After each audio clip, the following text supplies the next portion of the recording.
Oh my gosh. Hey guys, you know what time it is? It's time for a PR unboxing. I have a package from EverEden. I'm so excited so you guys get the first look.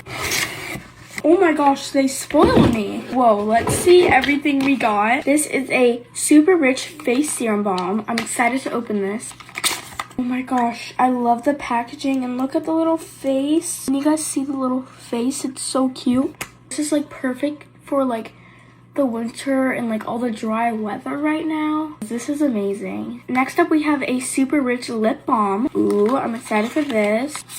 Guys, look at this lip balm. It looks like an egg. That's so cool. Wait, I love this. This makes my lips feel like so hydrated. Okay, next up we have a super rich lip oil. I love my EverEden lip oils. I use them every day.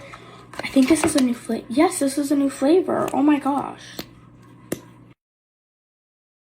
Oh my gosh, I love this. And it comes with these little charms to put on the lip gloss. Let's put these on. There we go. Guys.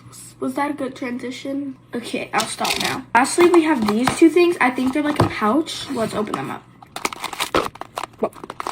Is it the pouch for the face balm? Wait, this is adorable. Guys, this is so cute. Why do I want to cry? I don't know. I'm not gonna cry. Okay, now this one is for the lip balm. Guys, here it is. This is so cute. Thank you so much, EverEden. I love EverEden so much. Okay, that's it. Thanks for watching. Love you guys.